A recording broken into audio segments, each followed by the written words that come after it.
श्री महाकाल। जैसा कि आप लोग जानते हो कि पितरों का रुष्ट होना बहुत ही दुखदाई होता है। अगर घर में किसी के पितृ रुष्ट हो जाते हैं तो उसके उसके घर में अनेकों समस्याएं उत्पन्न हो जाती हैं। भूत प्रेत, रोग व्याधा, शत्रु बाधा या बहुत सी अन्य प्रकार की समस्याएं शुरू हो जाती हैं,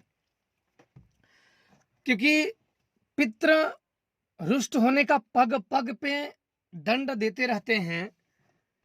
पर दुखी व्यक्ति जान नहीं पाता है कि ये पितृ दंड दे रहे हैं कि कोई और, जब तक कि कोई देख विद्या वाला या कोई जानकार व्यक्ति आपको बता न दे और सही सही बता न दे। इसलिए अगर पितरों का यह जो पितृ पक्ष चल रहा है, इसमें अगर यह उपाय कर लिया जाए तो पितृ आपको जरूर आशीर्वाद देंगे और आपके आने वाली समस्याओं को निवारण कर देंगे। अगर आप लोग अपने पितृ देवताओं को प्रसन्न कर पाए तो भूत प्रेत समस्या आप लोग खुद ही ठीक कर पाओगे। किसी भी बाबा के पास, किसी के पास ठग और ठगाने की जरूरत नहीं पड़ेगी। लोग बहुत बोलते हैं मुझे इसने ठग लिया, उसने ठग लिया। तो आप लोग जो मैं बताता हूं मेरे बताए अनुसार अगर करोगे, कुछ दिन करोगे, क्योंकि जब हम प्रयोग करते हैं तो ऐसा नहीं कि हम 2 दिन कर लिए या 1 बार कर लिए तो हम सफल ही हो गए। बहुत बार व्यक्ति असफल भी हो जाता है। तो इसके बाद आप लोग यह प्रयोग करेंगे तो निश्चित तौर पे, क्योंकि मैं ऐसे प्रयोग ज़्यादातर अपने शिष्यों को देता हूं, पर आप लोगों के सामने यह प्रयोग रख रहा हूं। अगर श्रद्धा और भक्ति से कर पाए तो आप पितरों को बहुत आसानी से प्रसन्न कर पाओगे।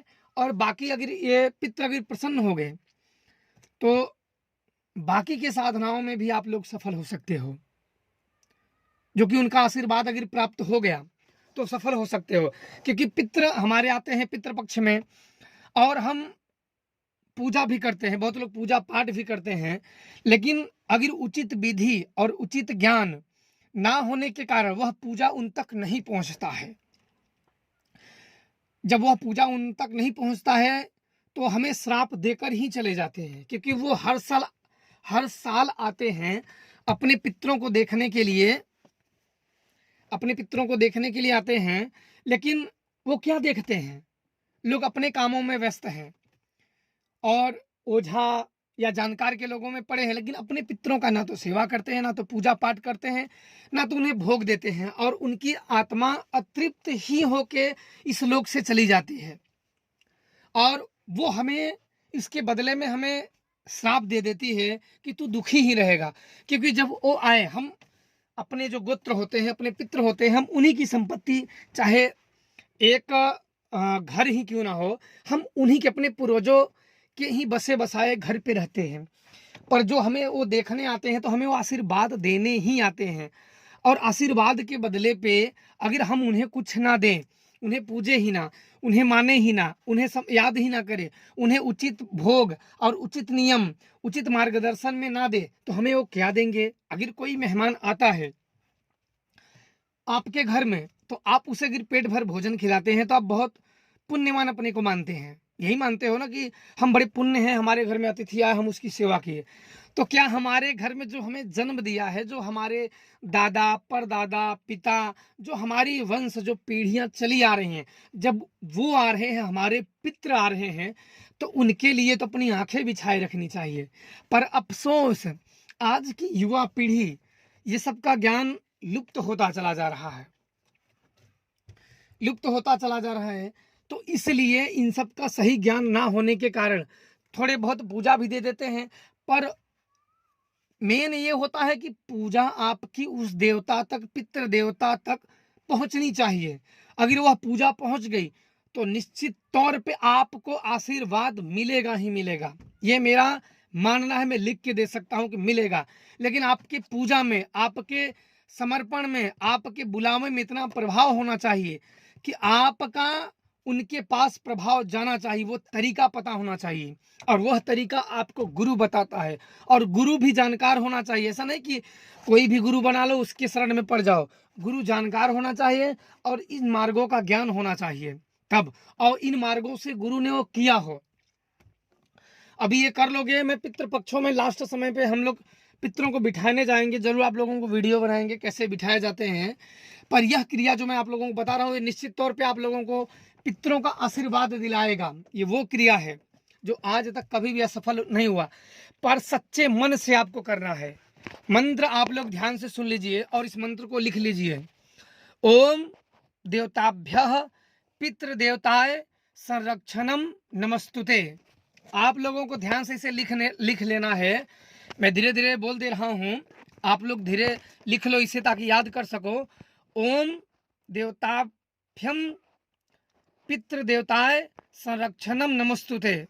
ओम देवताभ्यः पितृदेवताय संरक्षणम नमस्तुते। मैं इसको आपको लिख दूंगा और इस चीज़ों को आप लोग जरूर से जरूर कर लेना और विधि ध्यान से सुन लीजिए, क्योंकि कोई भी मंत्र का, कोई भी अनुष्ठान का, कोई भी प्रयोग का सबसे महत्वपूर्ण होता है विधि। अगर आपको विधि का ज्ञान नहीं है तो मंत्र भी बहुत सही है, प्रयोग भी सही है, पर उन्हें अगर सिद्ध नहीं कर पाते हो तो फिर नहीं कर पाओगे। इसलिए मंत्रों का विधि आप लोगों का ज्ञात होना बहुत जरूरी है। तो विधि आप लोग ध्यान से सुन लीजिए। काला तिल आपको लेना है, 1 लोटा जल लेना है और उस जल में काला तिल मिला देना है और पीले फल, वो गेंदे का हो या कनेर का हो, फल पीले होने चाहिए, पीले फल होने चाहिए। और यह मंत्र बोलते हुए सिर्फ और सिर्फ यह मंत्र एक बार ही काफी है, एक बार ही काफी है। अपने पितृ गोत्रों का ध्यान करके एक बार यह मंत्र पढ़ के और उनको यह जल अर्पण कर दे, यही जल उन्हें मिलता है। और अंतिम दिन आपको एक खोआ लेना है जो कि कच्चा खोआ हो, और घर दूध लेके घर से बनाओ। जो अंतिम दिन हो पितृपक्ष का, वहां घर से अपने घर में दूध चलाओ और पिंडी बनाओ, और उस पिंडी को जल में पानी में हिल के, कोई नदी हो, नहर हो, समुद्र हो, तालाब हो, गंगा हो, जो हो या कोई भी हो, उस नहर उसमें हिल के कम से कम कमर भर पानी में, और यही मंत्र पढ़ते हुए एक एक गोला, कम से कम 7 गोला आपको उस पानी में अर्पण करना है अपने पितृ देवताओं के नाम पे। इसके बाद आप देखेंगे कि जो पितृ देवताएं आपसे रुष्ट हैं वह स्वतः ही खुश हो जाएंगे। और यहाँ से जाते जाते वही होता है कि आपको आशीर्वाद, और आप बोले अपने पितरों से कि हे पितृ देवता, जो जाने अनजाने में मैं एक नादान बालक हूँ, जो मुझसे जाने अनजाने में भूल हो मुझे क्षमा करे, मैं आपकी शरण में हूँ और मुझे अपना आशीर्वाद मुझे प्रदान करें। ये बोल के अंतिम पिंड उन्हें जो अंतिम पिंड है जो दूध का, उन्हें दे दें, और तब वो जाते समय आपको आशीर्वाद देंगे और आपके जीवन में खुशहाली आएगी और समस्याओं का अंत होगा। ये भूत प्रेत समस्याएं स्वतः ही समाप्त हो जाएंगे, क्योंकि वो स्वतः ही दूर कर देंगे। और इस प्रयोग से आपके पितृ कितने भी बड़े तांत्रिक हों, बाबा हों, जानकार हो, इस मंत्र द्वारा, इस प्रयोग द्वारा वो निश्चित तौर पे शांत हो जाएंगे और आपको आशीर्वाद दे के ही जाएंगे। तो यह प्रयोग करेंगे और अपने जीवन को खुद ही देखें कि आपके जीवन में क्या परिवर्तन हो रहा है। तो यह प्रयोग करें और आप लोगों पे आपके पितृ देवता आशीर्वाद बनाए रखें। यह प्रयोग मुझे लगता है कि सभी को करना चाहिए, क्योंकि उनके पितृ पूर्वज सभी लोग मरे होते हैं, तो सभी को करना चाहिए ताकि उनके ऊपर आशीर्वाद बना रहे और उनके जीवन में जो कार्य हैं, जो समस्याएं हैं, उनका अंत हो और उन्हें आशीर्वाद मिले। तो आप लोगों के पितृ का आशीर्वाद सदा बना रहे। खुश रहो। जय श्री महाकाल।